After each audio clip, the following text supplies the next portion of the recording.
வணக்கம், இது அரண்சை. நான் தேவா பாஸ்கர். நான் மற்றும் ஒரு முறை டீப் டைவ் பாட்காஸ்டில் சந்திக்கிறோம். இந்த முறை யார் கூட பேச போறோம் அப்படின்னா நாதன் கூட. வணக்கம். வணக்கம். இஸ்ரேல் ஈரான் குறித்தான டெவலப்மெண்ட்ஸை தொடர்ச்சியா நீங்க பேசிட்டு இருக்கீங்க. பல சேனல்ல உங்களுடைய நேர்காணலை பார்க்க முடிந்தது. 8வது தினம் இன்றைய தினம் இஸ்ரேலுக்கும் ஈரானுக்கும் அந்த ரிஃப்ட் தொடங்கி கிட்டத்தட்ட உலக போரா மாறுறதுக்கான வாய்ப்பு இருக்குன்ற அளவுல எல்லாரும் கணிக்க ஆரம்பிச்சிட்டாங்க. இந்த அப்டேட்ல இருந்து நம்ம தொடங்கலாம். 8வது தினம் என்ன நடந்துட்டு இருக்கு இஸ்ரேல் ஈரான் போர் இடையே? இப்ப 8வது தினம் இப்ப லேட்டஸ்டா ஈரான் பேலிஸ்டிக் மிசைல்ஸ் ஏவி இருக்கு.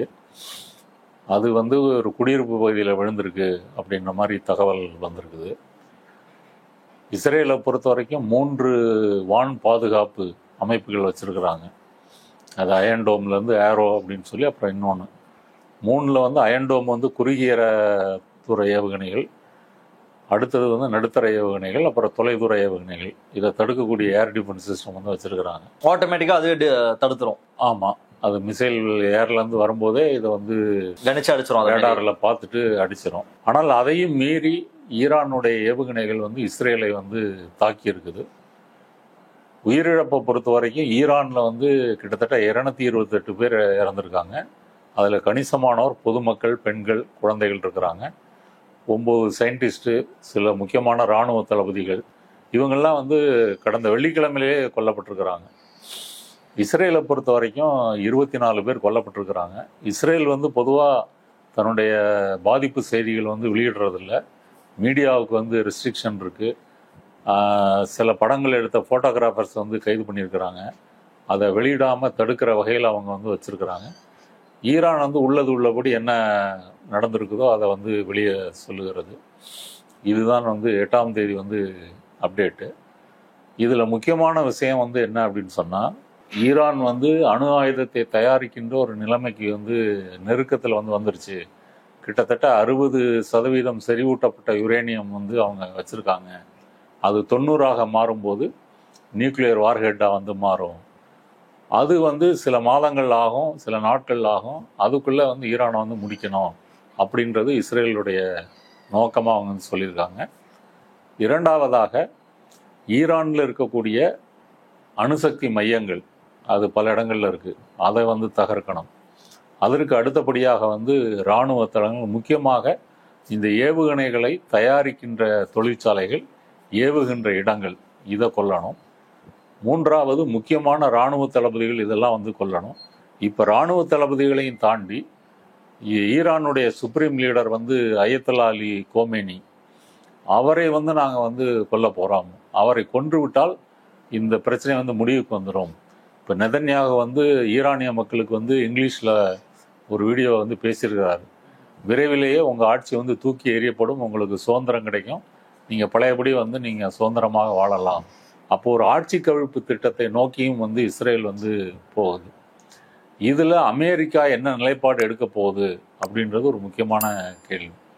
ட்ரம்பை பொறுத்த வரைக்கும் அவர் தேர்தலில் நிற்கும் போதே மேக் அமெரிக்கா கிரேட் அகைன் சொல்லும் போதே என்ன சொன்னார்னா, தேவையில்லாமல் போரில் அமெரிக்கா செலவழிக்காது, நேட்டோவினுடைய சுமையை நாங்கள் தான் சுமக்க வேண்டுமா, அது ஐரோப்பிய நாடுகளும் சுமக்கணும், அவங்க பட்ஜெட்லேருந்து அதிகம் ஒதுக்கணும், இப்படியெல்லாம் பேசினார். நான் வந்தால் காசாவில் போற நிறுத்துவேன், உக்ரைனில் போற நிறுத்துவேன் அப்படின்னு சொன்னார். புட்டின் இவரை கண்டுக்கல, நோஸ் கட் பண்ணிட்டாரு. உக்ரைனில் தொடர்ந்து ரஷ்யா தாக்குதல் நடத்திட்டு இருக்குது. இஸ்ரேலை பொறுத்த வரைக்கும் காசாவில் அவரை கூப்பிட்டு மிரட்டலாம் செஞ்சாரு. யார? உக்ரைன்ல செலன்ஸ்கியை கூப்பிட்டு மிரட்டினார். யாரு வீக்கானாலும் அவர் மிரட்டினாரு. நான் எதுக்கு சப்போர்ட் பண்ணணும், நான் எதுக்கு ஸ்பெண்ட் பண்ணணும்ன்ற அளவுல. செலன்ஸ்கியை பொறுத்த வரைக்கும் அவர் போர் நிறுத்தத்திற்கோ அமைதி உடன்படிக்கைக்கோ அவர் தயார், உக்ரைன் தயார். புட்டினை பொறுத்த வரைக்கும் தயார் இல்லை. நாங்கள் பொதுமக்கள் குடியிருப்பை தாக்க மாட்டோம், மற்றபடி போர் நடக்கும் அப்படின்றது புடினுடைய நிலைப்பாடு. புடின் ஒரு பைத்தியக்காரர் மாதிரி பேசுகிறாரு, முன்ன இருந்த மாதிரி இல்லை, முன்ன நல்லா இருந்தார் அப்படின்னு ட்ரம்ப் சொன்னார். அதுக்கு ரஷ்யா தரப்பில் என்ன சொன்னாங்கன்னா, ட்ரம்ப் ஏதோ நிதானம்லேருந்து உளர்றாரு, அதனால் அதெல்லாம் கணக்கில் எடுத்துக்க தேவையில்லை அப்படின்னு சொல்கிறாரு. இப்போது அமெரிக்கா வரிப்போர் போட்டு அதில் பல பிரச்சனைகள் ஏற்பட்டு, அப்புறம் குடியேறிகளை விமானத்தில் அவங்க நாடுகளுக்கு கொண்டு போய் லாஸ் ஏஞ்சல்ஸில் ஒரு பெரிய கலவரம் இப்படி ஒரு பிரச்சனைகளை ட்ரம்ப் மாட்டிகிட்டு இருக்கிறாரு. இதிலிருந்து தன்னுடைய பெயரை காப்பாற்ற முடியுமா, இதிலேருந்து மீள முடியுமா அப்படின்றதுக்கு ஈரானை வந்து ஒரு துருப்பு சீட்டா எடுக்கலாமா அப்படின்றது ட்ரம்போட மனசுல வந்து ஓடிட்டு இருக்கு. G7 மாநாடு, அதாவது இந்த போர்ல இறங்குறது தொடர்பா சொல்றீங்களா? இதுல பயன்படுத்தி மக்களிடம் நல்ல பேரை வாங்கலாமான்றது பாக்குறாங்க. ஆமா, ஆனா இன் ஜெனரல் நல்ல பேருன்றதை விட ஒரு திசை திருப்பல். ஓகே, அப்படி வந்து ட்ரம்ப் யோசிக்கிறார். அந்த மக்களிடையே போர் தொடர்பாக ஒரு போர்களை குதிக்கிறது தொடர்பான ஒரு மகிழ்ச்சி இருக்கதா எனக்கு தெரியல. ஏன்னா எல்லா போரும் அவங்களுக்கு ஏற்படுத்திருக்கக்கூடிய பாதிப்பு, அதுல எவ்வளவு அமெரிக்க மக்களுக்கு சொல்றேன் நான். அதை வியட்நாம் வார்ல இருந்து எடுத்துக்கலாம், ஆப்கானிஸ்தான்ல சமீபத்துலதான் பைடன் இருக்கும் பொழுது அங்கிருந்து திரும்ப தாலிபான் கிட்டே ஒப்படைச்சிட்டு திரும்பினாங்க. பெரிதாக அந்த மக்கள் கிட்ட அது எடுபடல. அதுதான் ட்ரம்ப் சொல்லும் பொழுது அது ஒர்க் அவுட் ஆச்சுன்னு நினைக்கிறேன். ரஷ்யா நாங்க இந்த போர்ல தேவையில்லாம இன்வால்வ் ஆக மாட்டோம் அப்படின்னு சொல்லும் பொழுது, அப்போ திரும்ப இப்படி இறங்குறதுக்கான வாய்ப்பு இருக்கா அமெரிக்கா? இப்பவே அமெரிக்கால வந்து மக்கள் வந்து ஈரான் போரை வந்து நிறுத்தணும், இஸ்ரேல் நிறுத்தணும் அப்படின்னு போராட்டம் பண்ணிட்டு இருக்கிறாங்க. யூரோப்லயும் வந்து போராட்டம் வந்து நடந்துகிட்டு இருக்குது. நீங்க வியட்நாம் வாரா இருக்கட்டும், ஆப்கான் வார், ஈராக் வாரா இருக்கட்டும், அப்பெல்லாம் நீங்க வந்து நேரடியாக தரைப்படையை அனுப்பி நீங்க வந்து அந்த நாடுகளை கைப்பற்றி அதுல வந்து வெற்றி பெற முடியல அப்படின்றத நிதர்சனம். ஈராக்ல வந்து ISIS உருவாகினாங்க. அதுக்கப்புறம் அவங்கள முடிக்கிறதுக்கு பல நாடுகள் சேர்ந்து வந்து இது பண்ணாங்க. அப்புறம் ஈராக்ல வந்து அமெரிக்கா ரிட்டர்ன் வந்துருச்சு, பேஸ் மட்டும் இருக்கு. ஆப்கானிஸ்தானை பொறுத்த வரைக்கும் பின்லேடனை கொல்லணும், அப்புறம் தாலிபான்களை வீழ்த்தணும் அப்படின்னு வந்து போனாங்க. பின்லேடனை கொண்டாச்சு, ஆனால் தாலிபான்களை வந்து அடக்க முடியல. மீண்டும் தாலிபான்கள் வந்து அதை ஆட்சியை வந்து கைப்பற்றுகிறார்கள், ரிட்டர்ன் வந்துட்டாங்க. இப்போ போர் என்னவா மாறி இருக்குன்னா, நீங்க வந்து தரைவழி தாக்குதலோ மேன் பவரோ வந்து யூஸ் பண்ண வேண்டிய தேவை வந்து இல்லை. ஒரு மிசைல்ஸ் வச்சு நீங்க ட்ரோனு மிசைல்ஸ் வச்சு அல்லது வந்து விமானங்கள் டெக்னாலஜி மூலமாகவே நீங்க ஒரு பெரிய தாக்குதலை ஏற்படுத்தி ஒரு நாட்டை வந்து பணிய வைக்க முடியும் அப்படின்ற நிலைமைக்கு வந்து உலகம் வந்துருச்சு. நம்ம ஆப்ரேஷன் சிந்தூர்ல கூட பார்த்தோம். நீங்க தரைப்படை தாக்குதலை விட ஏவுகணை தாக்குதல் தான் அதிகம் வந்து நடந்தது. இது வந்து அமெரிக்காவுக்கு வந்து அட்வான்டேஜ். அதனால ட்ரம்ப் வந்து மாத்தி மாத்தி பேசுறாரு. இப்ப G7 நாடுகள்ல இருந்து அந்த மிரட்டல் ரூட்டல் அவுட் இல்லையா, நான் வந்து உன்னை காலி பண்ணிடுவேன் நான் செய்யறாரு. Right, okay. இப்ப G7 நாடுகள் வந்து கனடால வந்து கூடி பேசும்போது ஒரு நாள் முன்னதாவே திரும்புறாரு. பிரான்ஸ் அதிபர் மேக்ரான் என்ன சொல்றாருன்னா, அவர் வந்து ஈரான் போரை வந்து நிறுத்துவதற்காக வந்து போறாரு அப்படின்னு சொல்றாரு. ஆனா ட்ரம்ப் என்ன சொல்றாரு, மேக்ரான் வந்து ஒரு விளம்பர விரும்பி அவர் ஏதாவது சொல்லிட்டு போறாரு, நான் அதுக்காகலாம் வரல, அதை விட ஒரு பெரிய விஷயத்த பண்ண போறேன். அதாவது போர் நிறுத்தம் என்னுடைய நோக்கம் அல்ல, இங்கே வந்து ஈரான் வந்து அணு சக்தி மையங்களை வந்து துறக்கணும், அதை வந்து கொடுத்துடணும், அதுக்கு மேலே வந்து எந்த ஆய்வும் எதுவும் வந்து நடக்கக்கூடாது, அப்படி நேரடியாக ஈரான் வந்து சரண்டர் ஆகணும் இப்படின்னு வந்து சொல்றாரு.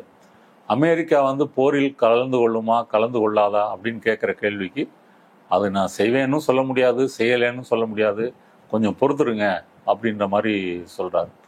இந்த இஸ்ரேல் ஈரானை தாக்குதலுக்கு முன்னாடி வந்து ஒரு 5 ரவுண்டு வந்து பேச்சுவார்த்தை நடந்திருக்கு. இஸ்ரேலுக்கும் ஈரானுக்குமா? ஈரானுக்கும் அமெரிக்காவுக்கும். ஓகே. இந்த அணுசக்தி மையங்கள் குறித்து 6வது பேச்சுவார்த்தை வந்து கடந்த ஞாயிற்றுக்கிழமை நடக்கிறதா இருந்தது. அதுக்கு முன்னாடி வந்து இஸ்ரேல் வந்து வெள்ளிக்கிழமை தாக்குதலை வந்து ஆரம்பித்து விட்டது. இஸ்ரேலினுடைய நோக்கம் இப்படி ஒரு பேச்சுவார்த்தை வெற்றிகரமா அமைந்து ஈரான் வந்து அதுல வெற்றி பெற்று பொருளாதார தடைகளை எல்லாம் எடுத்துட்டு அது சுமூகமான நிலைக்கு வந்துடக்கூடாது, அதனால முந்திக்கிட்டு அடிக்கணும் அப்படின்றது இஸ்ரேலுடைய நோக்கம். மறைமுகமாக இதற்கு அமெரிக்காவினுடைய ஆதரவும் இருக்குது. பார்டர்ல இருக்கிற ஒரு நாடு ஸ்ட்ராங் ஆகக்கூடாது அப்படின்றதான் இஸ்ரேலுடைய நோக்கமா? ஆமா, பார்டர் இல்ல, பார்டர்ல வந்து ஜோர்டான் ஈராக் எல்லாம் இருக்கு, அதை தாண்டி தான் பக்கத்துல இருக்க ஒரு நாடு. ஆமா, பக்கத்துல இருக்கிற நாடு. மத்திய கிழக்கிலேயே வந்து இஸ்ரேலுக்கு வந்து அச்சுறுத்தலை தரக்கூடிய ஒரு நாடு வந்து ஈரான். ஏன் அப்படின்னு சொன்னா, ஈரானுடைய ஆதரவு பெற்று தான் ஹிஸ்புல்லாக்களோ ஹமாஸோ ஹூத்தி கிளர்ச்சியாளர்களோ இவங்கெல்லாம் வந்து செயல்படுறாங்க. அவங்களுக்கு வந்து ஈரான் வந்து வெளிப்படையாகவே ஆதரவு தெரிவிக்குது. 2வது, ஈரான் வந்து ஒரு ஷியா பிரிவு நாடு, மற்ற நாடுகள் முஸ்லீம் நாடுகள் சன்னி பிரிவு நாடுகள். அதனால வந்து மற்ற சன்னி பிரிவு நாடுகள்லாம் வந்து இஸ்ரேலோட சுமூகமா இருக்குது, அமெரிக்காவோட சுமூகமா இருக்குது. ட்ரம்ப் கூட வந்து போன மாதம் அங்கே போய் வந்து பல $1 பில்லியன் வந்து சவுதி அரேபியா வந்து அமெரிக்காவில் முதலீடு பண்ணணும் அப்படின்லாம் சைன் பண்ணி சவுதி ஷேக்கு தலையில் மிளகா அரைச்சி இதெல்லாம் நடந்திருக்குது. கத்தார் வந்து அவருக்காக வந்து ஏர்ஃபோர்ஸ் ஒன்றுக்கு ஒரு விமானத்தையே வந்து பரிசளித்தாங்க. இப்படிலாம் வந்து குளிப்பாட்டக்கூடிய நிகழ்வுகள் வந்து நடந்தது. அப்போவே வந்து ஈரானோடைய ஒரு சுமூக தீர்வு வந்து வரும் அப்படின்ற மாதிரி ட்ரம்ப் வந்து பேசியிருந்தார். இப்போ அமெரிக்க செய்தி தொடர்பாளர்கள், வெளியுறவுத்துறை அதிகாரிகள்லாம் என்ன சொல்றாங்கன்னா, இஸ்ரேலுடைய தாக்குதலுக்கு அமெரிக்காவுக்கும் எந்த சம்பந்தமும் இல்லை, இது எங்களுக்கு தெரியாது அப்படின்ற மாதிரி அவங்க சொல்றாங்க. அதுக்கு வாய்ப்பு இருக்கா அமெரிக்காவுக்கு தெரியாம இஸ்ரேல் ஒரு அட்டாக்? அதுக்கு ட்ரம்பே பதில் சொல்லியிருக்காரு. 2 நாளைக்கு முன்னாடியே இஸ்ரேல் வந்து எங்கள்கிட்ட சொல்லிருச்சு நாங்கள் தாக்க போகிறோம். அப்போ இது அமெரிக்காவினுடைய ஆதரவு பெற்று தான் இந்த தாக்குதல் வந்து நடத்துது. அமெரிக்காவினுடைய நோக்கம் வந்து என்னென்னா, ஓரளவுக்கு ஈரானை வந்து கடுமையாக தாக்கி ஒரு இழப்புகளை ஏற்படுத்தி பேச்சுவார்த்தைக்காக டேபிள் முன்னாடி வந்து கொண்டு வந்து அதன் பிறகு வந்து இந்த அணுசக்தி மையங்களை வந்து கைவிடுதல் அப்படின்றது அமெரிக்காவினுடைய நோக்கம். இஸ்ரேலினுடைய நோக்கம் என்னென்னா, இந்த போரை இன்னும் தீவிரமாக நடத்தி அமெரிக்காவை இதில் இழுத்து விட்டுறணும். என்ன பிரச்சனை அப்படின்னு சொன்னால், இப்போ அணுசக்தி மையங்கள்லாம் வந்து சில அணுசக்தி மையங்கள் வந்து கீழே மலைக்குள்ள இப்படி வந்து பாதாள அறைகளுக்குள்ள வந்து செயல்பட்டு இருக்குது. அதை வந்து அழிப்பதற்கு தேவையான குண்டுகள் வந்து இஸ்ரேல்கிட்ட வந்து இல்லை. இஸ்ரேலினுடைய ஏவுகணைகளோ குண்டுகளோ ஒரு 10-12 அடி ஆழம் வரைக்கும் தான் வந்து போகும். அதுக்கு கீழே இருக்கா? ஆமாம், 200 அடி வரைக்கும் போய் வந்து தாக்கணும்னு சொன்னால் அந்த பங்கர் பஸ்டர் பாம்ஸ் அது வந்து வேணும். அந்த வெடிகுண்டுகள் அமெரிக்காட்ட தான் இருக்குது. அதை வீசக்கூடிய B-2ன்ற விமானமும் அமெரிக்காட்ட தான் இருக்குது. அதனால் அமெரிக்காவை வந்து இதில் இழுத்து விட்டால் அதை வந்து செஞ்சிடலாம். இந்த போரின் போக்கிலேயே ஈரான் வந்து திருப்பி தாக்குது, சரண்டர் ஆக மாட்டேங்குது. இஸ்ரேலில் வந்து பல இடங்களை வந்து குறிவைத்து தாக்குது. ஹைஃபா துறைமுகத்தை வந்து தாக்கியிருக்குது. அங்கே ஒரு ரிஃபைனரியை வந்து தாக்கியிருக்குது. இப்படியெல்லாம் பண்ணும்போது நம்ம இதுக்கு மேலே அடுத்த அட்டாக் போனோம்னா நீங்கள் வந்து வரணும் அப்படின்னு வந்து இஸ்ரேலுடைய லாபி வந்து செய்கிறாங்க. ட்ரம்ப் வந்து ரெண்டுக்கும் மத்தியில் இருக்கிறதுனால தான் மாறி மாறி பேசுகிறாரு. என்ன சொல்கிறாரு? அலி கோமேனியை வந்து நாங்கள் நினைச்சா வந்து தூக்கிட முடியும், சிம்பிளான விஷயம்தான், ஆனால் இப்போதைக்கே அப்படி நாங்கள் செய்கிறதா இல்லை, இப்படி அவர் வந்து பேசுகிறார். இதில் பிரச்சனை வந்து என்ன அப்படின்னு சொன்னால், மத்திய கிழக்கில் வந்து அணு ஆயுதங்கள் இருக்கக்கூடாது அப்படின்னு சொன்னால் அதில் முதல்ல வந்து சோதனை செய்து அதை நீக்கப்பட வேண்டிய நாடு இஸ்ரேல். இஸ்ரேல் வந்து தன்னிடம் வந்து அணு ஆயுதம் இருக்குதா இல்லையா இது வரைக்கும் வந்து பகிரங்கமாக அறிவிக்கலை. ஆனால் வந்து பல உலக நாடுகளுடைய மதிப்பீட்டின்படி இஸ்ரேலில் வந்து கிட்டத்தட்ட 80-90 அணு ஆயுதங்கள் இருக்குது அப்படின்றதான் உண்மை. அந்த அணு ஆயுதங்களை வந்து ஏவுகணைகளை அனுப்பக்கூடிய டெக்னாலஜி அவங்கள்ட்ட வந்து இருக்குது. அப்போ ஈரான் வந்து நாங்கள் அமைதி வழிக்கு தான் வந்து அணு சக்தியை வந்து பயன்படுத்துகிறோம் திரும்ப திரும்ப சொன்னாலும் அதை வந்து இவர்கள் வந்து உலக நாடுகள் முக்கியமாக மேற்கத்திய நாடுகள் வந்து இல்லை, நீங்கள் அணு ஆயுதம் தயாரிக்கிறீங்க, உங்கள் இதை சோதனையிடுவதற்கு நீங்கள் வந்து வாய்ப்பு கொடுக்கணும், இப்படிலாம் வந்து சொல்கிறாங்க. அப்போ சர்வதேச அணுசக்தி முகமே இருக்குது. அவங்க காலத்திலிருந்தே கிட்டத்தட்ட 10-15 ஆண்டுகளாக இந்த பிரச்சனை வந்து ஓடிட்டு இருக்குது. ஈரான் வந்து 2003 நாங்கள் வந்து அணு ஆயுதம் தயாரிக்க மாட்டோம், இப்போ இருக்கிற சுப்ரீம் லீடர் அப்போவே வந்து அறிவிச்சிருக்கிறார், அது வந்து இஸ்லாத்துக்கு எதிரானது, நாங்கள் அணு குண்டுகள் தயாரிக்க மாட்டோம். அதன் பிறகு வந்து இவங்க எல்லாம் போய் நேரடியாக போய் பார்க்குறாங்க, எல்லாம் பண்ணுறாங்க, எல்லாம் சுமூகமாக தான் போயிட்டு இருக்குது. 2000 ஒபாமா இருக்கும்போது இந்த பேச்சுவார்த்தை வந்து உச்சத்தில் இருக்குது. அப்போ ஈரான் பிரச்சனை முடிஞ்சிடும் அப்படின்ற நிலைமை வந்து வருது. அந்த பேச்சுவார்த்தையில் வந்து ஜெர்மன், ரஷ்யா இந்த மாதிரி பல நாடுகள் வந்து இருக்கிறாங்க. அதன் பிறகு வந்து ட்ரம்ப் பதவியேற்ற பிறகு இவர் வந்து தன்னெழுச்சியாக இவர் மட்டும் விலகிறார். அமெரிக்கா மட்டும் அந்த பேச்சுவார்த்தையில் வந்து விலகி மீண்டும் வந்து பொருளாதார தடைகளை வந்து ஈரான் மீது போடுறாங்க. அப்போ ஈரான் வந்து உங்களுக்கு பல வாய்ப்புகளை கொடுத்தாலும் கூட அதை ஏற்றுக்கொள்ளும் நிலையில் வந்து அமெரிக்கா வந்து இல்லை. அது இஸ்ரேலுடைய லைனை தான் வந்து எடுக்குது. ரெண்டாவது, ஈரானுடைய அரசியல் தலைமை வந்து அகற்றுவோம் அப்படின்னு சொல்லி ஒரு கூசாமல் மிரட்டல் துணியில் ஒரு ரவுடி ஸ்டேட் மாதிரி வந்து இஸ்ரேல் பேசுகிறத எந்த உலக நாடுகளும் வந்து கண்டிக்கலை. ஒரு இறையாண்மை பெற்ற இறையாண்மை உள்ள ஒரு நாட்டினுடைய அதிபரையோ அவங்களுடைய ஆட்சி அமைப்பையோ நாங்கள் தூக்கி எறிவோம், தகர்ப்போம் அப்படின்னு சொல்றதுக்கு உங்களுக்கு என்ன ரைட் இருக்கு? ஈரான் அங்க வந்து மக்கள் அதிருப்தியில இருக்காங்களா? மக்களுக்கு அந்த ஆட்சியாளர்கள் மீது கோபம் இருக்கு, அதை வந்து நெத்தன்யாஹு பயன்படுத்துகிறார் அப்படின்னு எடுத்துக்கலாமா? எப்படி பார்க்கல? அதிருப்தின்னு எடுத்துன்னா அதெல்லாம் அந்த நாடு சம்பந்தப்பட்டதுதான். அதிருப்தி இருந்தாலும் ஆமா, ட்ரம்புக்கு எதிரான அதிருப்தி அமெரிக்காவில் இருக்கு, நெதன்யாவுக்கு எதிரான அதிருப்தி பெரிய அளவில் இருக்கு. இஸ்ரேல் வந்து இந்த காசா போர்ல ஈடுபட்டதா இருக்கட்டும், ஈரான் போரா இருக்கட்டும், இதெல்லாம் நெதன்யாஹு வந்து தப்பிப்பதற்கான வழிகளா இருக்கு. அதே போல ஈரான்லேயும் ஒரு அதிருப்தி இருக்கு, இல்லைன்னு வந்து சொல்லலை. நீங்க அந்த ஹிஜாப் அணியும் போராட்டம் நடந்த போது நடந்த சம்பவங்களா இருக்கட்டும், இதெல்லாம் வந்து தொடர்ந்து இருக்குது. அந்த சில அதிருப்தியாளர்களை வைத்து கொண்டுதான் மொசாத் வந்து அங்க வந்து உளவாளிகளை அனுப்பி அல்லது உருவாக்கி வெள்ளிக்கிழமை தாக்குதலில் வந்து துல்லியமாக தளபதிகளும் அணு ஆயுத விஞ்ஞானிகளும் கொல்லப்பட்டதற்கு காரணம் ஏஜென்ட்ஸ் தான் காரணம். அங்கேயே வந்து ட்ரோன் எல்லாம் கடத்தி கொண்டு போய் அந்த ட்ரோன்கள் வந்து துல்லியமாக அவங்கெல்லாம் எங்க இருக்கிறாங்க அப்படின்ற செய்தியை கொடுத்த பிறகுதான் வந்து இந்த தாக்குதல் வந்து வெள்ளிக்கிழமை வந்து நடக்குது. அதிருப்தி வந்து இருக்கு, இல்லாம இல்லை. இந்த அதிருப்திக்கு இன்னொரு முக்கியமான காரணம் பொருளாதார தடைகள். ஈரான்ல வந்து வேலையின்மை வந்து அதிகம், பணவீக்கம் வந்து அதிகமா இருக்குது. ஈரான் வந்து ஒரு பெரிய எண்ணெய் வளம் கொண்ட நாடாக இருந்தாலும் ஏற்றுமதி செய்வதற்கு வந்து முடியல. அப்படி ஏதாவது இப்போ சைனா மட்டும்தான் கணிசமாக வந்து வாங்கிட்டு இருக்குது. ஒரு காலத்தில் இந்தியாலாம் வாங்கிட்டு இருந்தது மன்மோகன் சிங் பீரியட்லேயே. அப்போவே மிரட்டி வந்து வாங்கக்கூடாது அப்படின்னு சொல்லி வச்சுட்டாங்க. இப்போ சீனா மாதிரி 1-2 நாடுகள் வாங்கக்கூடிய அந்த வாய்ப்பை கூட இப்போ இந்த போர் வந்து தடுத்து நிறுத்தியிருக்கிறது. அப்போ இயல்பாகவே ஈரானில் வந்து பொருளாதாரம் வந்து பாதிக்கப்படும், பிரச்சனைகள் வரும். இது கூட சேர்ந்து நம்ம போரும் வந்து செலுத்தினால் வந்து அவங்களை வந்து வீழ்த்தர பண்ணிடலாம் அப்படின்றத அவங்களுடைய நோக்கம். அதனால வந்து அதிருப்தி என்பது எல்லா நாடுகளிலும் இருக்கிற மாதிரி தான். ஆனால் அதை தாண்டி ஈரானிய மக்கள்கிட்ட இவ்வளவு நாளும் வந்து நம்மளை பொருளாதார தடைகளின் மூலமாக நம்ம வந்து வதைத்திருக்கிறார்கள், நமக்கு வந்து நிறைய நம்ம நாட்டை வந்து சீரழித்திருக்கிறார்கள். இப்போது போரின் மூலமாகவும் நம்மை வந்து சீரழிக்கிறார்கள். இந்த போர் சூழல் என்பது ஈரானுக்கு வந்து புதுசு. 1989 வந்து ஈராக் போர் முடிவடையது இல்லையா, ஒரு 10 ஆண்டுகளாக. அப்போ அந்த போரில் வந்து 2 நாடுகளுமே வந்து வெற்றி தோல்வி இல்லாமல் 10 லட்சத்துக்கும் மேற்பட்ட இராணுவ வீரர்கள், பொதுமக்கள் வந்து இறந்து போகிறாங்க. அதன் பிறகு பிறந்த ஈரானிய தலைமுறை இப்போதான் ஒரு போர் சூழலை வந்து பார்க்குது. இஸ்ரேலாக இருக்கட்டும் அல்லது ட்ரம்பாக இருக்கட்டும், நீங்கள் வந்து தெஹ்ரானை காலி பண்ணிட்டு போயிருங்க, நாங்கள் தெஹ்ரானை வந்து முற்றிலுமாக அழிக்க போகிறோம், தெஹ்ரானை சுற்றியும் அணுசக்தி மையங்கள் இருக்குது, இராணுவ தலைமையகங்கள் இருக்குது, அதையெல்லாம் அழிக்க போகிறோம். இதை கேட்டு வந்து சில ஆயிரம் மக்கள் வந்து கார்ல எல்லாம் ஏறி போகிறாங்க. ஆனால் பெரும்பாலான மக்கள் இன்னும் தெஹ்ரானில் தான் வந்து இருக்கிறாங்க. அவங்களுடைய மன உறுதியை எப்படியாவது குலைத்து விட்டு ஒரு கலகத்தை ஏற்படுத்தி ஆட்சி மாற்றம் வந்து நடத்தி அதன் பிறகு இந்த அணுசக்தி மையங்களை வந்து மூடுவது அப்படின்றதான் வந்து இஸ்ரேலினுடைய திட்டம். இதை வந்து அமெரிக்கா வந்து நேரடியாக ஆதரிக்கிறதுனால தான் ட்ரம்ப் வந்து மாற்றி மாற்றி பேசுகிறாரு. நீங்கள் 5 வாட்டி பேச்சுவார்த்தைக்கு வந்தவங்கள 6வது வாட்டி ஞாயிற்றுக்கிழமை பேச்சுவார்த்தை நடக்கிறதா இருந்ததை ரத்து செய்வதற்கு காரணம் வந்து இஸ்ரேலினுடைய இந்த போர். இது அமெரிக்கா தெரிஞ்சே நடக்குது. ஒரு புறம் பேச்சுவார்த்தைன்னு சொல்லி அணுகிறது, இன்னொரு புறம் போரின் மூலமாக அவங்களை மிரட்டுவது. இந்த இரட்டை அணுகுமுறையினால தான் ட்ரம்ப் வந்து இப்படி வந்து பேசுகிறாரு. ஆனால் அமெரிக்காவினுடைய டீப் ஸ்டேட் வந்து இந்த போரில் வந்து ஈடுபடுவதற்கு முற்றிலும் முழு ஆதரவு இல்லை அப்படின்னு வந்து சொல்லலாம்.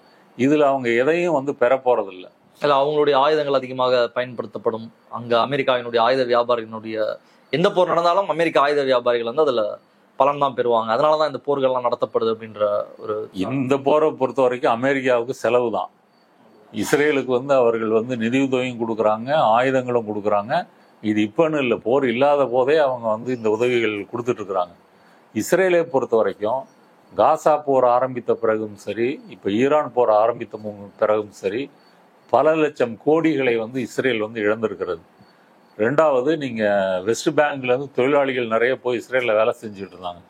இப்போ வேலை செய்வதற்கு ஆள் இல்லாமல் கிட்டத்தட்ட 60,000 சிறு குறு தொழில் நிறுவனங்கள் இஸ்ரேலில் மூடப்பட்டிருக்குது. டூரிசத்தை பொறுத்த வரைக்கும் இப்போ யாரும் இஸ்ரேலுக்கு வந்து வர்றதில்லை. ஏற்கனவே காசா கான்ஃப்ளிக்ட் 1, இப்போ ஈரான் போர் 1, இதை அடுத்து அவர்கள் யாரும் வந்து இங்கே சுற்றுலா பயணிகளுக்கு வருவதற்கு யாரும் வந்து தயாராக இல்லை. இஸ்ரேலும் பொருளாதாரத்தில் பெரிய அடி வாங்கியிருக்கு. நெதன்யாகு மேலே வந்து ஊழல் குற்றச்சாட்டுகள் இருக்கு. அப்போ இதை எப்படியாவது வந்து மாற்றணும், திசை திருப்பணும் அப்படின்றதை போரை வந்து ஒரு வழியாக வந்து அவர்கள் கையில் எடுத்துக்கிறார்கள். ரெண்டாவது, இஸ்ரேல் வந்து ஒரு ரவுடி ஸ்டேட்டு, எதற்கும் வந்து அடங்குறது வந்து இல்லை. தான் நினைத்தால் எந்த நாட்டிலையும் யாரை வேணாலும் தாக்குவோம் அப்படின்ற ஒரு நிலை. அதுதான் அந்த இப்போ சந்தேகப்பட்டு அல்லது ஒரு குற்றச்சாட்டை முன்வைத்து அதுக்கு ஆதாரமா கிடையாது. இப்போ ஈரான் கிட்ட நியூக்ளியர் வெப்பன் இருக்கான்றதுக்கான எந்த ஒரு ப்ரூஃபும் கிடையாது. பட் நான் சந்தேகப்பட்டு அதை செய்வேன் அப்படின்ற அந்த அட்ராசிட்டின்றது அந்த ரவுடி ஸ்டேட்ன்ற அந்த பாரம்பரியத்தை தான் வருது. அந்த ரவுடி ஸ்டேட்டை வந்து நீங்க வடகொரியாவோ மற்ற நாடுகளோ செய்ய முடியுமா? கியூபாவோ செய்ய முடியாது. இஸ்ரேலேன்னு செய்ய முடியுதுன்னு சொன்னா குறிப்பாக நேட்டோ நாடுகள், துருக்கியை தவிர்த்து விட்டு மற்ற ஐரோப்பிய நாடுகள், அதன் பிறகு அமெரிக்கா, இவங்களுடைய சப்போர்ட், அல்லாதிக்க நாடுகளுடைய எல்லாருடைய ஆதரவும் இருக்கிறதுனால இந்த ரவுடித்தனம் வந்து செய்ய முடியுது. நீங்க சொன்னது போல வந்து இப்ப சர்வதேச அணுசக்தி முகமை என்ன சொல்றாங்கன்னா, ஈரான்கிட்ட வந்து அணு ஆயுதங்கள் இல்லை அப்படின்னு இப்ப சொல்லியிருக்காங்க. இது வந்து டூ லேட் அப்படின்னு சொல்லி ஈரான் வந்து சொல்லுது. அப்ப சர்வதேச அணுசக்தி மையமே வந்து அமெரிக்காவின் கைப்பாவையாக ஒருதலை பட்சமாக செயல்படுகிறது என்பது வந்து இந்த 10-15 ஆண்டுகள்ல வந்து நிரூபணமாயிருக்குது. ஈரான் வந்து எவ்வளவுதான் சத்திய அடிச்சு சொன்னாலும், உள்ள கூட்டு வந்து காமிச்சாலும், அவர்கள் தொடர்ந்து இந்த புரளியை வந்து கிளப்பி கொண்டே இருக்கிறார்கள். இப்படி வந்து பல ராஜ்ய விஷயங்கள் வந்து இதில் வந்து பின்னி பிணைஞ்சிருக்குது. அதனால இப்போதைக்கு வந்து ஈரானை பொறுத்த வரைக்கும் நீங்கள் சரண்டர் ஆக முடியாது. ரெண்டாவது வந்து சுப்ரீம் லீடரை வந்து நீங்கள் கொல்லுவேன்னு சொல்லக்கூடிய இந்த பூச்சாண்டிகளுக்கு நாங்கள் வந்து பயப்பட மாட்டோம், திருப்பி தாக்குவோம். ஒரு கால் அமெரிக்கா இந்த போரில் ஈடுபட்டால் அமெரிக்கா வந்து ஒரு பெரிய ஆபத்துகளை சந்திக்க வேண்டியிருக்கும். பேசஸ் வந்து சுத்தி இருக்கிற பல நாடுகள், 12-15 இடங்கள்ல பேசஸ். ஆமா, பல நாடுகள்ல இருக்கு. ஈராக்ல இருக்கு, கத்தார்ல இருக்கு, அமீரகத்துல இருக்கு. 50,000க்கும் மேற்பட்ட அமெரிக்க வீரர்கள் வந்து அங்க இருக்கிறாங்க. அமெரிக்காவினுடைய விமானம் தாங்கி கப்பலை அனுப்பியிருக்கிறாங்க, போர்க்கப்பல்கள் வந்து அனுப்பியிருக்கிறாங்க. அடுத்தது இந்த B-2ன்ற விமானம் வந்து கிட்டத்தட்ட 12,000-13,000 கிலோமீட்டர் வந்து நான் ஸ்டாப்பா பறக்க முடியும். அது அமெரிக்காவிலிருந்து பறந்தே வந்து குண்டு போட்டு வந்து அதனால போக முடியும். இவ்வளவு வல்லமையுடைய அமெரிக்கா இதுல வந்து என்ன செய்ய போகுது அப்படின்றது ஒரு கேள்விக்குறி. அதை ஒட்டிதான் இந்த போர் தொடர்ந்து நடக்குமா? இப்போதைக்கு இஸ்ரேல் வந்து இதற்கு மேல பெரிய சேதத்தை வந்து ஏற்படுத்த முடியாது. இதற்கு மேல சேதத்தை ஏற்படுத்தணும்னா நீங்க காசால வந்து 56,000 பொதுமக்களை வந்து கொன்றது போல ஈரான்லயும் வந்து வளைச்சு நீங்க வந்து பொதுமக்களை தான் கொல்ல முடியுமே தவிர. அதுக்கும் இதுக்கும் என்ன வித்தியாசம் தொடரும்? இப்போ காசால அவங்க நடத்தின தாக்குதலுக்கும் இப்போ ஈரான் மீது தொடுத்த தாக்குதலுக்கும் என்ன வித்தியாசம்? எப்படி நடந்துட்டு இருக்கு சண்டை அப்படின்றது? ஹமாஸ்ன்றது ஒரு சின்ன குழு, அந்த அளவுல அவங்களால பெருசா எதுவும் தாக்க முடியாது. ஈரான்றது நாடு அப்படின்ற அளவுல தான் புரிஞ்சுக்கணுமா? இதை எப்படி புரிஞ்சுக்கலாம்? காசாவை பொறுத்த வரைக்கும் இனிமேல் வந்து ஒரு சுதந்திர பாலஸ்தீன குரல் வந்து வரக்கூடாது அப்படின்றதுக்காக வந்து ஹமாஸை தாக்குறோம் அப்படின்ற பேர்ல இவர்கள் வந்து முழு காசாவையும் வந்து ஒரு சுடுகாடாக வந்து மாத்திட்டாங்க. இது வரைக்கும் 56,000க்கும் மேற்பட்ட மக்கள் கொல்லப்பட்டிருக்கிறாங்க. 1,28,000 மக்கள் வந்து படுகாயம் அடைஞ்சிருக்கிறாங்க. மருத்துவமனைகள் கிடையாது, தண்ணீர் கிடையாது, குடிநீர் கிடையாது, உணவு கிடையாது. இந்த உதவிக்காக காத்திருந்த மக்களையே வந்து கடந்த சில தினங்களாக இஸ்ரேல் தாக்கி வந்து கொண்டு இருக்குது. காசா மீதான தாக்குதலை எதிர்க்கும் அளவுக்கு பாலஸ்தீன மக்கள்கிட்ட வந்து முப்படைகள் இல்லை. அங்க வந்து விமானப்படையோ, இராணுவப்படையோ, கப்பற்படையோ எதுவும் வந்து இல்லை.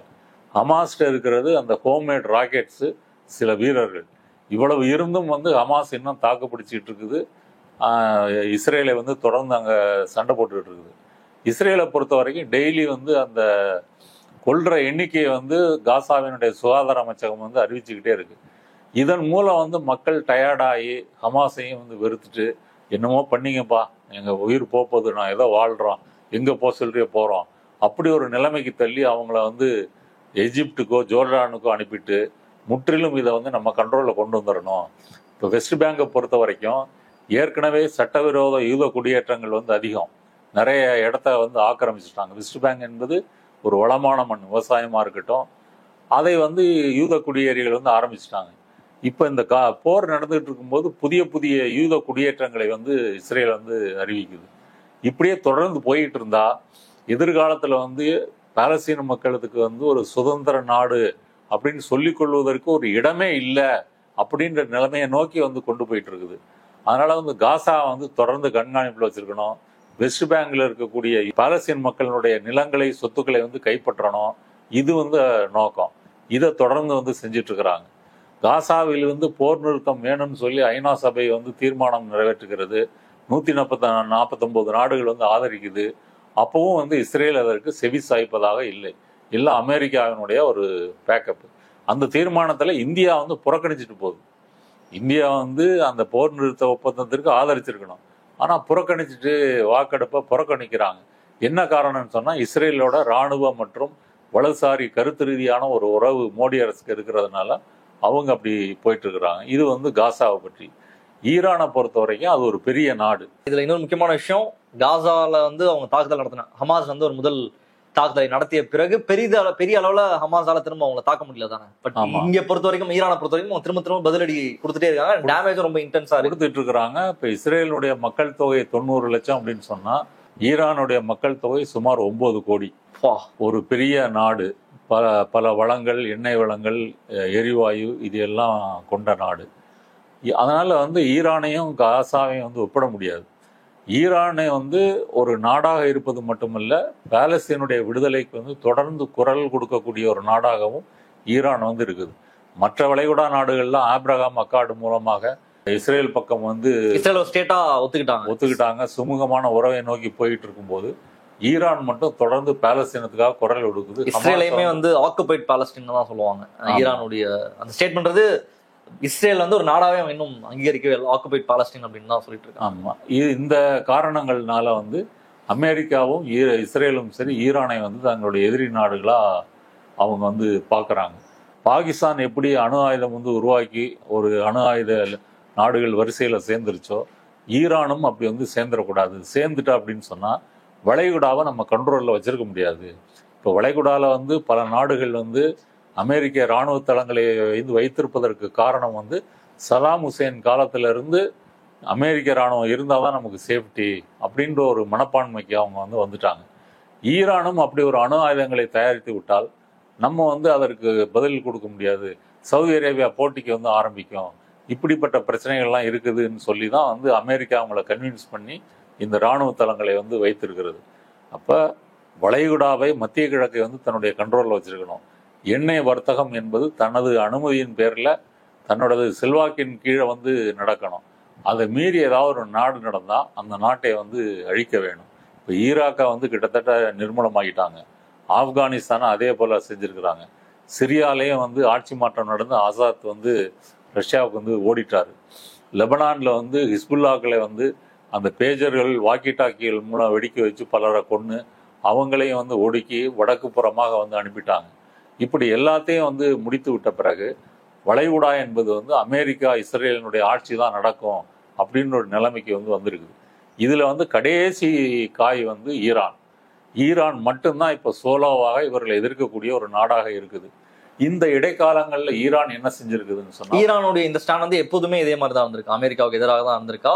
ஏன்னா சதாம் ஹுசைன் அந்த போர் ஈரானும் நடந்தப்போ அப்போ ஏதோ சொல்லிட்டு இருப்பான், ஈரான் எப்போதுமே அமெரிக்காவுக்கு எதிராக தான் இருந்திருக்கு. இல்லை, அந்த போர் நடந்த போது ஈராக் போர் நடந்த போது அமெரிக்கா வந்து ஈராக்கை ஆதரிக்குது, சதாம் ஹுசைனுக்கு ஆதரவாக இருக்குது, ஆயுத உதவிகள்லாம் வந்து பண்ணுது. அதில் தான் அவர் கெமிக்கல் வெப்பன்ஸ் எல்லாம் யூஸ் பண்ணாருன்ற குற்றச்சாட்டெல்லாம் உண்டு.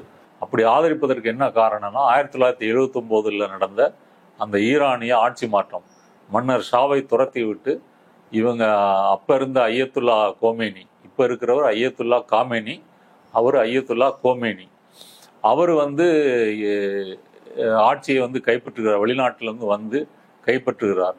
ஏன் இந்த மாற்றம் வந்து நடக்குது அப்படின்னு சொன்னால், அதுக்கு முன்னாடி வந்து 1953 போனீங்கன்னா அப்போ வந்து மன்னராட்சி கிடையாது, தெரிவு செய்யப்பட்ட ஒரு பிரதமர் தான் வந்து ஆண்டு கொண்டிருக்கிறார் ஈரானை. 1953 அவர் என்ன செய்யறாரு அப்படின்னு சொன்னா, ஈரான்ல இருக்கக்கூடிய அந்த பெட்ரோலிய கச்சா எண்ணெய் வளங்களை வந்து நாட்டுடைமை ஆக்குறாரு.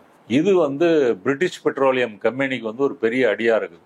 நம்ம பொருளாதாரத்திலே இவன் கை வச்சானே, இவனை நீக்க வேண்டும் என்று சொல்லி சிஐஏவும் MI6ம் தெரிவு செய்யப்பட்ட அந்த ஈரான் அரசுக்கு எதிராக உள்நாட்டில் வந்து ஃபேக் நியூஸ் இதெல்லாம் பரப்பி ஒரு பெரிய கலகத்தை வந்து உண்டு பண்ணி அவரை ஆட்சியில இருந்து நீக்கிறாங்க. நீக்கும் போது இந்த ஷா மன்னர் வந்து வெளிநாட்டில் இருக்காரு, அவரை கூட்டிட்டு வந்து அவரை ஆட்சியாளராக நியமித்து நாட்டுடைமையாக்கம் செய்யப்பட்ட அந்த கச்சா எண்ணெய் வளங்களை எல்லாம் மீண்டும் வந்து பிரிட்டிஷ் கம்பெனியே வந்து எடுத்துக்குது. அப்போ ஒரு நாட்டில் வந்து ஜனநாயகம் இருக்கக்கூடாது, சர்வாதிகாரம் தான் இருக்கணும் அப்படின்னு கொண்டு வந்ததே அமெரிக்கா தான். இந்த ஷாவுடைய ஆட்சியை வந்து எடுத்துக்கிட்டீங்க அப்படின்னு சொன்னால், அங்கே வந்து நீங்கள் வந்து ஷாவுக்கு எதிராக மக்கள் மத்தியில் ஒரு பெரிய அதிருப்தி வந்து வருது. அவங்களுடைய இஸ்லாமிக் நேஷனா மாறதெல்லாம் அதுக்கு பின்னாடி தான், ஷாக்கு பிறகுதான் இவங்களுடைய ஆடம்பரமான வாழ்க்கை, சென்சார்ஷிப்பு, மன்னராட்சி எதிர்க்கக்கூடியவங்களை வந்து சித்திரவதை செய்வது, கொல்வது, இப்படி வந்து ஒரு அடக்குமுறை ஆட்சியெல்லாம் செஞ்சுக்கிட்டு இருந்தது. இதை எதிர்த்து மக்கள் வந்து தன்னெழுச்சியாக போராடுகிறார்கள். அந்த போராட்டத்தை வந்து அமெரிக்காவால் ஒன்றும் பண்ண முடியலை. இந்த போராட்டம் வந்து 1979 தீவிரமடைந்த போகுதான் அந்த ஐயத்துல்லா கோமேனி இருக்கார் இல்லையா, அவர் வெளிநாட்டில் இருந்தவர் நேரடியாக ஈரானுக்கு வந்து தலைமை தாங்கி அந்த கலகத்தை வந்து முடித்து வைத்து ஈரானை வந்து ஒரு இஸ்லாமிய குடியரசாக வந்து அறிவிக்கிறார். அவர் வந்து 1979 1989 வரைக்கும் இருக்கிறாரு. 89 அவர் இறந்து போயிடுறார். அவர் இருக்கும்போது இப்ப இருக்கிற சுப்ரீம் லீடர் வந்து பிரசிடெண்டா இருந்தார், இந்த ஐயத்துல்லா அலி காமேனி. அவர் வந்து பின்னாடி வந்து இவர் இறந்த பிறகு சுப்ரீம் லீடர் ஆயிடுறாரு. அப்போ வந்து அமெரிக்கன் எம்பசியில வந்து இவங்க அமெரிக்கர்களை வந்து மாணவர்கள் பிடிச்சு வச்சிருந்தாங்க இல்லையா. ரெண்டாவது வந்து நீ ஷாவுக்கு வந்து அமெரிக்கா தான் உதவி இருக்கு, மன்னராட்சி கொடுங்கோன்மைக்கு காரணம் அமெரிக்கா தான், இப்போ ஒரு ஆன்டி அமெரிக்கன் சென்டிமெண்ட் வந்து ஈரான் மக்கள்கிட்ட வந்து வந்துருச்சு. அப்போ இருந்தே வந்து ஈரான் வந்து அமெரிக்காவை எதிர்க்கக்கூடிய ஒரு நாடாகத்தான் இருந்தது. அதனால தான் சதாம் ஹுசேனுக்கு ஆதரவாக அமெரிக்கா வந்து ஆயுதங்களை நிதியும் வந்து வழங்கியது. அப்போ நீங்கள் ஒரு தெரிவு செய்யப்பட்ட 1953 ஒரு அரசாங்கத்தை கவிழ்த்து விட்டு மன்னராட்சியை கொண்டு வந்து அப்புறம் மக்கள் அதை விரட்டி அடித்து இந்த பின்னணியில தான் ஈரானுடைய அமெரிக்க எதிர்ப்புணர்வு என்பது வந்து இருக்கு. அது இன்னைக்கும் ஸ்ட்ராங்கா இருக்கு. ஈரானோட இந்த குணம் அப்படின்றது அந்த பாரம்பரியம் இதுல இருந்து தான் வருது. அவங்களால வந்து பட் வந்து ஒரு இவ்வளவு இஸ்ரேல் மாதிரியான ஒரு நாடு, அவங்கள்ட்ட வந்து லீத்தல் வெப்பன்ஸ் இருக்கு, அமெரிக்கா இன்னும் ஒரு ஸ்ட்ராங்கான நாடு. அப்படி இருக்கும்போது ஈரான் மாதிரியான நாடு எப்படி சர்வே ஆகுறாங்க இந்த போர்ல? இவ்வளவு நீங்க சொன்னது 9 கோடி பேர் இருக்காங்கன்றாங்க, கம்பேரிட்டிவ்லி அது சின்ன நாடு தான். இப்படி ஒரு 2 பெரிய வல்லாதிக்க நாடு அண்ட் சைட்ல இஸ்ரேலை பொறுத்த வரைக்கும் நீங்க சொன்ன மாதிரி ஐரோப்பிய நாடுகள்ல இருக்கக்கூடிய முக்கியமான நாடுகள் எல்லாமே இஸ்ரேல் ஆதரிக்கிறாங்க, அமெரிக்கா ஆதரிக்குது, அவங்களுடைய வெப்பன்ஸ் எல்லாமே இஸ்ரேலுக்கு உதவியாக வருது. அப்படி இருக்கும்பொழுது ஈரான் எப்படி இந்த பாரம்பரியத்தை தொடர்றாங்க? இந்த சண்டையில தொடர்ச்சியாக சண்டை போறது அப்படின்றத எப்படி புரிஞ்சுக்கலாம்? அது வெறும் அவுட்ரைட் அமெரிக்க எதிர்ப்பு அப்படின்ற அளவுல இருந்து அவங்க சர்வே ஆகிறாங்கன்னு புரிஞ்சுக்கலாமா, அல்லது அவங்களுக்கும் வெப்பன்ஸ் அப்படின்றது வேற நாடுகள், அமெரிக்கா எதிர்க்கக்கூடிய நாடுகள் வந்து சப்ளை பண்றாங்களா? ஈரானை பொறுத்த வரைக்கும் இந்த பொருளாதார தடை காரணமாக நிறைய இழந்திருக்காங்க. இராணுவத்தை பொறுத்த வரைக்கும் அவங்களுடைய விமானங்கள் எல்லாம் ரஷ்யாவினுடைய பழைய டைப் விமானங்கள், 1970, 80களில் தயாரிக்கப்பட்ட விமானங்கள். அந்த விமானங்களை வைத்துக்கொண்டு இஸ்ரேலில் இருக்கக்கூடிய F-35 போன்ற விமானங்களோட நீங்கள் சண்டை போட முடியாது. அடுத்தது 2 நாடுகளும் வந்து தரைவழி தாக்குதல் செய்யக்கூடிய நிலைமையில வந்து இல்லை. இடையில வந்து மற்ற நாடுகள் வந்து இருக்குது. அப்போ நீங்கள் வந்து வான்வெளி மூலமாக தான் தாக்குதல் நடத்த முடியும். ஒன்று விமானத்தின் மூலமாக, ஏவுகணை மூலமாக. இந்த பொருளாதார தடை வந்தது பிறகு ஈரான் வந்து தன்னுடைய இராணுவத்தினுடைய முதலீட்டை எதில் போடுது அப்படின்னு சொன்னால் ஏவுகணைகள் உருவாக்குறது. ஏன்னா நம்மளுடைய சுற்றிலும் வந்து இந்த நாடுகள்லாம் இருக்குது. இஸ்ரேல் வந்து கொஞ்சம் 2-3 நாடு தள்ளி இருக்குது. 2100 கிலோமீட்டர் தூரத்தில் வந்து இருக்குது. அப்போ இஸ்ரேலை தாக்கணும்னாலோ அல்ல அமெரிக்க இராணுவ தளங்களை தாக்கணும்னாலோ நமக்கு ஏவுகணைகளும் ட்ரோன்ஸ் தான் வேணும்னு சொல்லி அதில் நிறைய இன்வெஸ்ட் பண்ணுறாங்க. அதுக்கு வந்து துருக்கி, ரஷ்யா, சைனா இவங்கெல்லாம் வந்து உதவி பண்ணியிருக்காங்க. அதில் வந்து இப்போ ஹைப்பர்சானிக் மிசைல்ஸ் வரைக்கும் வந்து ஈரான்ட்ட இருக்குது. அந்த ஹைப்பர்சானிக் மிசைல்ஸ் என்பது ஒலியை விட சில மடங்கு வேகமாக போகக்கூடிய ஏவுகணைகள். அந்த ஏவுகணைகளை அறிமுகப்படுத்தும் போதே வந்து ஈரான் மக்கள் அதை எப்படி சொன்னாங்க அப்படின்னு சொன்னால் 400 வினாடிகளில் டெல் அவீவ், அவ்வளோ ஸ்பீடாக அது போய் வந்து தாக்கும். அதை வந்து அவங்களுடைய வான் பாதுகாப்பு தடுப்பு மையங்கள் எதுவுமே அதை வந்து தடுக்க முடியாது. அதனால ஈரான்கிட்ட இருக்கக்கூடிய பலம் வந்து இந்த ஏவுகணைகள் மட்டும்தான்.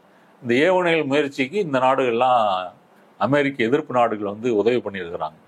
மற்றபடி நீங்கள் விமானப்படையாக இருக்கட்டும் அல்லது இராணுவமாக இருக்கட்டும், இதையெல்லாம் வந்து அவர்கள் வந்து டெவலப் பண்ண முடியாத காரணம் வந்து பொருளாதார தடை தான் வந்து காரணம். ஆனால் டிட்டர்மினேஷன்றது அமெரிக்க எதிர்ப்பு, அவங்களுடைய அந்த வல்லாதிக்க எதிர்ப்புன்றது அவங்கள்ட்ட நேச்சுரலா இருக்கு. இப்போ வந்து சுப்ரீம் லீடரையும் கொண்டுட்டு இப்போ இருக்கிற அதிபரையும் கொண்டுட்டு ஒரு கழகத்தை கொண்டு வந்து எப்படியாவது ஆட்சியை வந்து கைப்பற்றிடலாம் அப்படின்ற மாதிரி அவங்க வந்து பிளான் பண்ணி திட்டம் போடுறாங்க. இதை வந்து ஈரான் வந்து இதை வந்து எதிர்க்கிறது. ஈரானை பொறுத்த வரைக்கும் அமெரிக்கா இந்த போரில் வந்து வந்தால் அது ஈரானோட முற்றுப்பெறாது. ஏன்னா நேட்டோ நாடுகள்லேயே வந்து வேறுபாடு இருக்கு, கருத்து வேறுபாடு இருக்கு. இப்போ நேட்டோ நாடுகள் வந்து உக்ரைன் போரை வந்து நிறுத்தணும்னா ரஷ்யா பக்கம் ப்ரெஷர் போடணும் அப்படின்னு சொல்லி ஐரோப்பிய நாடுகள் வந்து சொல்லுது. ட்ரம்பை பொறுத்த வரைக்கும் கொஞ்சம் புட்டினுக்கு ஃபேவராக இருக்கிறாரு. இந்த முரண்பாடு வந்து ஒன்று இருக்குது. துருக்கி போன்ற நேட்டோ நாடுகள் வந்து இஸ்ரேலை வந்து கண்டிக்கக்கூடிய நாடுகளாக இருக்குது. அவங்க வந்து முற்றிலும் ஐரோப்பிய நாடுகளைப் போல, மேற்கு உலக நாடுகளைப் போல நேரடியாக இஸ்ரேலை வந்து ஆதரிக்கவில்லை. இப்படி நேட்டோவினுடைய முகாமே வந்து பிளவுபட்டிருக்குது. அடுத்தது சைனா வந்து கிட்டத்தட்ட தனக்கு தேவையான எரிபொருளை கணிசமான அளவை வந்து ஈரான்கிட்ட இருந்து வாங்கிட்டு இருக்குது. இப்போ அது வந்து தடைப்படும். அப்போ சைனா வந்து மறைமுகமாக ஈரானை ஆதரிக்க வேண்டிய அவசியம் வந்து வரும். புட்டின்கிட்ட வந்து ஒரு கேள்வி கேட்குறாங்க, இந்த மாதிரி Ayatollah Ali Khamenei supreme leader வந்து கொல்ல போகிறதா வந்து சொல்கிறாங்களேன்னா இந்த கேள்வியை நான் டிஸ்கஸ் பண்ணுறதுக்கே தயாராக இல்லை, அதற்கு தகுதியான கேள்வி இல்லை அப்படின்னு வந்து அவரு சொல்லியிருக்கிறார். இது வந்து என்ன ஆகும் அப்படின்னு சொன்னால், ஒரு கால் அமெரிக்கா தலையிட்டால் இது வந்து மத்திய கிழக்கில் வந்து ஒரு பெரும் பதட்டத்தையும், வேர்ல்டு வாரா மாறதுக்கான வாய்ப்பு இருக்கு. ஹிஸ்புல்லா, ஹூத்தி கிளர்ச்சியாளர்கள் இவங்கெல்லாம் அடுத்த கட்டமாக தங்களுடைய தாக்குதலை வந்து எடுப்பதற்கு வந்து உதவியாக இருக்கும். துருக்கி போன்ற நாடுகள் வந்து அதை கடுமையாக வந்து எதிர்க்கும்.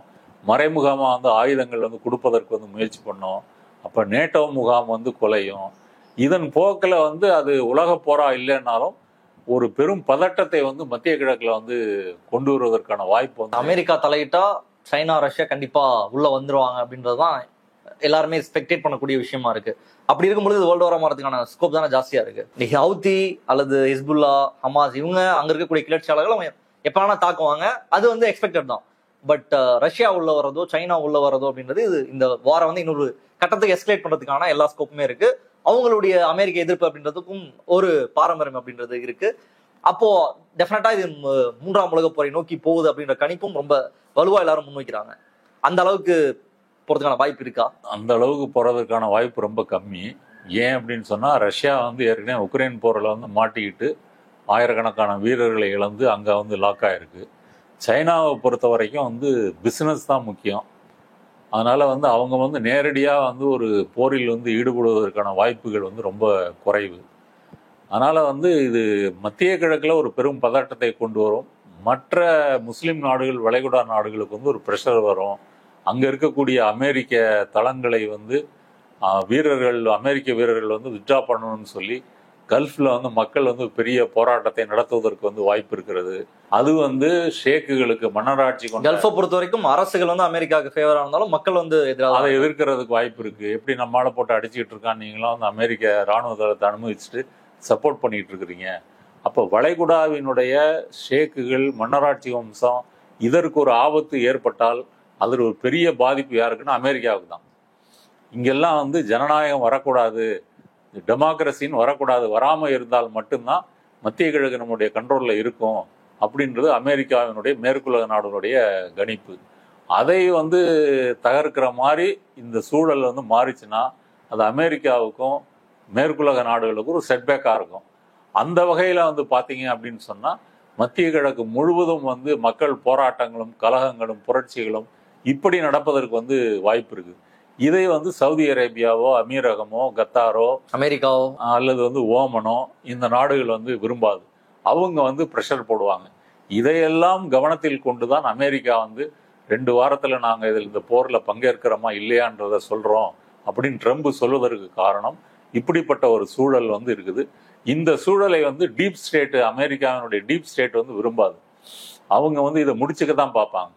இந்த எஸ்கலேஷன் வந்து ஈரானை தாண்டி இன்னொரு நாட்டுக்கு வந்து போகக்கூடாது அப்படின்றது அவங்களுடைய நோக்கமாக வந்து இருக்கும். அதுக்குள்ளே இதை முடிக்கிறதுக்கு வந்து பார்ப்பாங்க. இஸ்ரேல் வந்து ஒரு நயவஞ்சகமா அதுக்குள்ள முடிஞ்ச வரைக்கும் அடிச்சு அமெரிக்காவை ஒரு கொஞ்ச நாளைக்கு இழுத்து விட்டுட்டோம்னு சொன்னா, அந்த பங்கர் பஸ்டர் பாம் இருக்கு இல்லையா, அதை போட்டு இதை முடிச்சா கூட போதும் அப்படின்ற மாதிரி இஸ்ரேலினுடைய நிலை வந்திருக்கு. இதையெல்லாம் நம்ம வரக்கூடிய நாட்கள்ல வந்து பொறுத்திருந்து தான் வந்து பார்க்கணும். இப்போதைக்கு இந்த போர் வந்து ஈரானுக்கு வந்து பாதிப்புகளை ஏற்படுத்தி இருப்பது போல இஸ்ரேலுக்கும் பெரும் பாதிப்பை வந்து பொருளாதார ரீதியாகவும் ஏற்படுத்தி இருக்குது. தொடர்ந்து அமெரிக்கா வந்து காசு கொடுக்குமா அப்படின்னா ட்ரம்ப் அதுலயும் வந்து யோசிப்பாரு. அவர் வந்து நேட்டோவுக்கே நான் காசு கொடுக்கறத கம்மி பண்ண போறேன்னு சொன்னவர் இஸ்ரேலுக்கு மட்டும் அப்படி அள்ளி வழங்குவாரா அப்படின்னு ஒரு கேள்வி வந்து இருக்குது. இப்போது வரைக்கும் அள்ளி வழங்கிட்டு தான் இருக்கிறாங்க. அந்த திமிரில் தான் இஸ்ரேல் வந்து இப்படி வந்து ஆடுகிறது. அதனால வரும் நாட்கள்ல வந்து இது வந்து தெரியும். நெத்தன்யாகு அப்படிங்கிற ஒரு நபர் வந்து அவர் ஒரு தனிநபராக இந்த போருக்கு காரணம்னு அவரை வந்து நம்மளால சொல்ல முடியுமா? ஏன்னா இப்போ இந்த இஸ்ரேல் வந்து நியூக்ளியர் வெப்பன் வச்சிருக்காங்க, அதனால நாங்க முன்கூட்டியே தாக்க போறோம், ஆபரேஷன் ரைசிங் லைனை வந்து நாங்க பண்ண போறோம்னு சொல்லி அவர் ஓப்பனா டிக்ளேர் பண்ணி தான் அந்த போர் வந்து தொடங்குறாரு. கிட்டத்தட்ட 33 வருஷத்துக்கு முன்னாடி அவர் எம்பியா இருக்கும் பொழுது நாடாளுமன்றத்துல, இஸ்ரேலுடைய நாடாளுமன்றத்துல அவர் இன்னும் 2 வாரங்கள்ல, இன்னும் 2 மாதங்கள்ல ஈரான் வந்து நியூக்ளியர் வெப்பனை வந்து டெஸ்ட் பண்ண போறாங்க, நியூக்ளியர் வெப்பனை உருவாக்க போறாங்க, அதுக்குள்ள நம்ம தாக்குதல் நடத்தணும். அந்த 33 ஆண்டுகளுக்கு முன்னாடி பார்லிமெண்ட்ல அவர் பேசியிருக்க அந்த ரெக்கார்டை வந்து எல்லாரும் இப்போ வெளியிடுறாங்க.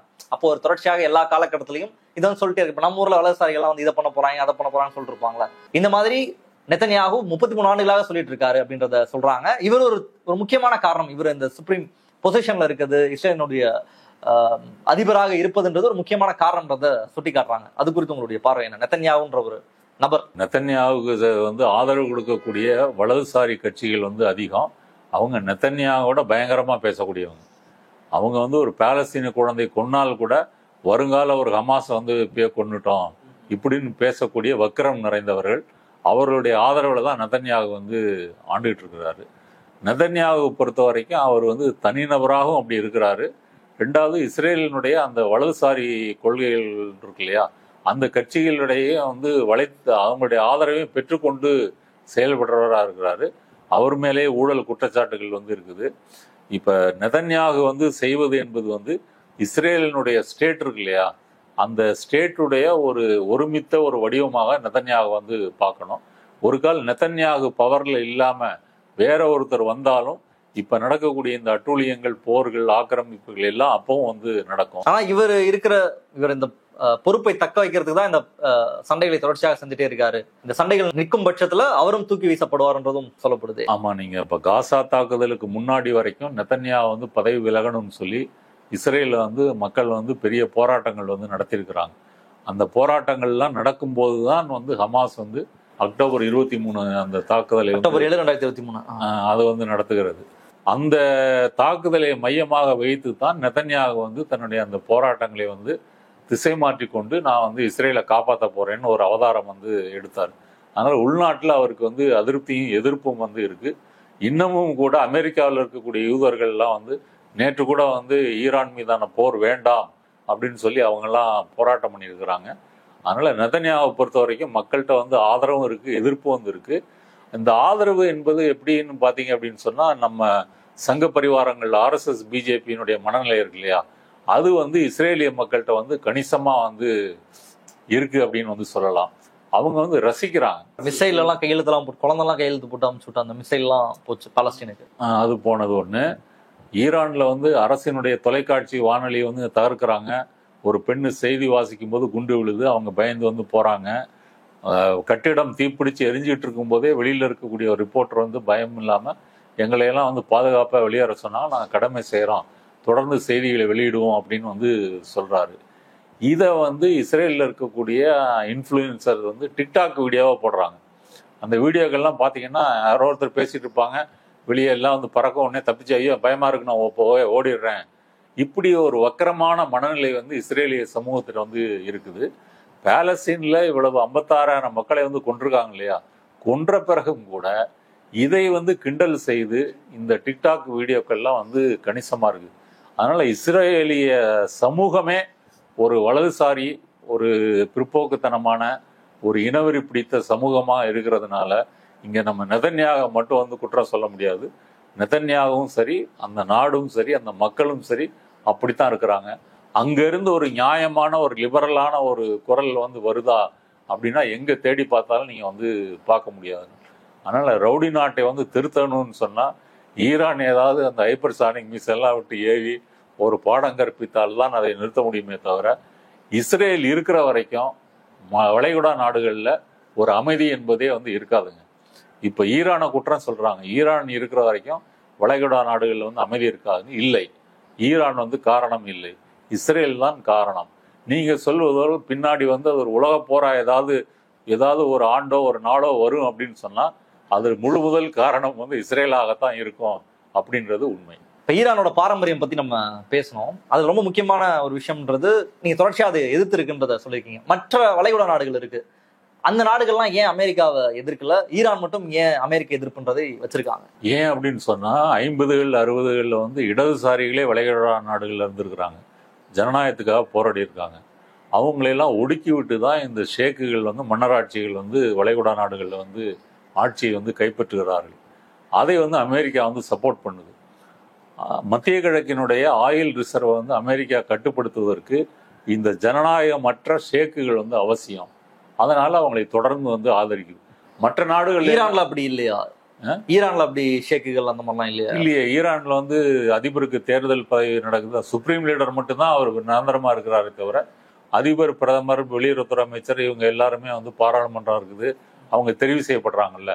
இப்போ போன அதிபர் கூட ஹெலிகாப்டர் விபத்தில் இறந்த பிறகு, தேர்தல் நடந்த பிறகுதான் இப்ப இருக்கிற அதிபர் வந்து தெரிவு செய்யப்படுறாரு. அப்படி அங்க ஒரு ஜனநாயகம் வந்து இருக்குது. ஆனா மற்ற வளைகுடா நாடுகள்ல எங்கேயுமே ஜனநாயகம் வந்து இல்லை, எல்லாமே மன்னராட்சி தான். அப்ப ஷேக்குகளை வந்து வைத்துக்கொண்டு ஆட்டம் போடணும் அப்படின்னு சொன்னா அங்க ஜனநாயகம் வந்து இருக்கக்கூடாது. மத ரீதியாகவே அந்த ஷியா சன்னி பிரிவும் இருக்கு. இந்த பிரிவை வந்து உசுப்பி விட்டு ஊதி விட்டு அதை வந்து ஒரு மோதலுக்கு காரணமா வைத்திருப்பதும் வந்து அமெரிக்கா தான்.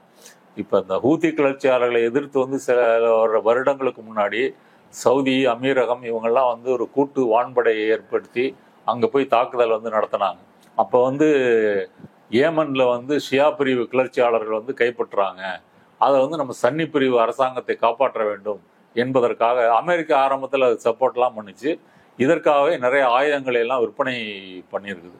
ஆனால் வளைகுடாவில் வந்து ஜனநாயகம் இல்லாமல் இருந்தால் அது அமெரிக்காவுக்கு ஆதாயம் அப்படின்றதுனால அவங்க இதை வச்சிருக்கிறாங்க. ஆனால் வடகொரியாவில் வந்து ஜனநாயகம் இல்லை, கியூபாவில் ஜனநாயகம் இல்லை, இப்படிலாம் ஊருக்கு உபதேசம் வந்து பண்ணுவாங்க. ரெண்டாவது, இந்த வளைகுடா பணத்தினுடைய பெரும் முதலீடு வந்து அமெரிக்காவில் தான் இருக்கு. இப்போ ட்ரம்ப் வந்து போட்ட ஒப்பந்தம் உட்பட வந்து பல பில்லியன் டாலர் வந்து அமெரிக்காவுக்கு ஷேக்குகள் வந்து கொடுத்துக்கிட்டே இருக்கிறாங்க. அதனால இந்த பொன் முட்டையிடும் வார்த்தையை வந்து தக்க வைத்துக் கொள்வதற்காக அவர்கள் வந்து அவங்கள வந்து கைவிட மாட்டாங்க. அவங்கள வந்து ஈரானை வச்சு பூச்சாண்டி காட்டுறாங்க.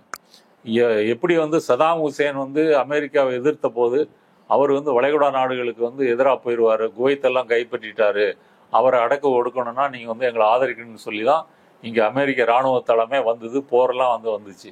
இப்போ அதே பூச்சாண்டி ஈரானை வைத்து செய்கிறார்கள். ஆனால் இந்த இடைக்காலத்தில் வந்து ஈரானுக்கும் மற்ற வளைகுடா நாடுகளுக்கும் ஒரு சுமூக உறவு கொஞ்சம் கொஞ்சமாக ஏற்பட்டுக்கிட்டு இருந்தது. ஈரான் வந்து அந்த முரண்பாட்டை வந்து சரி செய்யும் நிலையில் இருந்தது. ஆனால் அந்த சரி செய்யும் நிலை இருக்கக்கூடாது, தொடர்ந்து அந்த முரண்பாடு இருக்கணும். ஈரான் வந்து அணு ஆயுதம் தயாரிக்க போகுது, அதனால இஸ்ரேல் போய் அடிச்சா அடிக்கட்டுமே அப்படின்னு ஒரு மனநிலைக்கு கொண்டு வந்தது வந்து அமெரிக்கா தான். அதனால் மற்ற நாடுகளில் வந்து அதுக்கும் ஈரானுக்கும் உள்ள வித்தியாசம், மற்ற நாடுகள் வந்து அமெரிக்காவை ஆதரிப்பதற்கு காரணம் அங்கே ஜனநாயகம் இல்லாமல் இருந்தால்தான் மத்திய கிழக்கு வந்து தங்களுடைய கண்ட்ரோல்ல இருக்கும். இதுதான் அந்த வித்தியாசம். வடகொரியாவோ இல்லது கியூபாவோ ஒரு நாட்டின் மீது ஒரு தாக்குதலை நடத்தியிருக்காங்க சந்தேகத்தின் அடிப்படையில். இப்போ இஸ்ரேல் பண்ண மாதிரியே பண்ணியிருந்தாங்க அப்படின்னா அமெரிக்காவோட ரியாக்ஷன் அப்படின்றது என்னவாக இருந்திருக்கும்? உலக நாடுகளே வந்து ஆமா, அந்த கோலிஷன் ஃபோர்ஸ்ன்னு சொல்லி ஈராக்லயும் ஆப்கான்லயும் வந்து சண்டை போட்டாங்க இல்லையா, அதே ஒரு தாக்குதல் வந்து நடத்தும். ஆனா வடகொரியால மேல தாக்குதல் நடத்த மாட்டாங்க. ஏன் சொல்லுங்க? ட்ரம்போட பெரிய ஆள் மட்டும் இல்ல, அவர் வந்து அணு ஆயுத சோதனைகள் நடத்தி அணுகுண்டு வச்சிருக்கிறாரு. அணு ஆயுதங்களை பூட்டி தொலைதூர இலக்குகளை தாக்கக்கூடிய ஏவுகணைகளையும் தயாரிச்சு டெஸ்ட் பண்ணியிருக்கிறாரு. அதனால வடகொரியா அப்படின்னா அமெரிக்காவுக்கு பயம் தான். கியூபால அந்த மாதிரி கிடையாது. கியூபா வந்து இவ்வளவு பொருளாதார தடைகள் போட்டும் கூட அது தன்னை வந்து ஒரு நாடாக வந்து இன்னும் தொடர்ச்சியா வச்சுக்கிட்டு இருக்குது. வடகொரியாட்ட இவங்க எதுவும் வச்சுக்க மாட்டாங்க, அது வந்து உறுதியா வந்து சொல்லலாம். ஒரு கால் ஈரான் வந்து ஒரு 10 வருஷத்துக்கு முன்னாடியே அணு ஆயுதம் வந்து தயாரித்து சோதனை எல்லாம் செஞ்சிருந்தா ஈரான்ட்டே வச்சிருக்க மாட்டாங்க. இப்ப ஈரானுடைய மனநிலை கூட என்ன இருக்கும், நம்ம வந்து தப்பு பண்ணிட்டோம், முன்னாடியே பண்ணிருப்பேன், நம்ம தப்பு பண்ணிட்டோம் போல இருக்கு, நம்ம அணு ஆயுதம் தயாரிச்சிருந்தா இந்த தாக்குதல்லாம் நடந்திருக்காது அப்படின்னு ஈரானையும் ஒரு நிலைக்கு வந்து தள்ளக்கூடிய வேலையை தான் இன்னைக்கு அமெரிக்காவும் இஸ்ரேலும் பண்ணிட்டு இருக்காங்க. அமெரிக்காவும் ஜனநாயக பாடமும் நம்ம தனியா இன்னொரு பாட்டி முடிஞ்சா பேசலாம். இன்றைய தினம் நிகழ்ச்சி உங்களுக்கு கருத்து ரொம்ப நன்றி. நன்றி. மற்ற சந்திப்போம். நன்றி, வணக்கம்.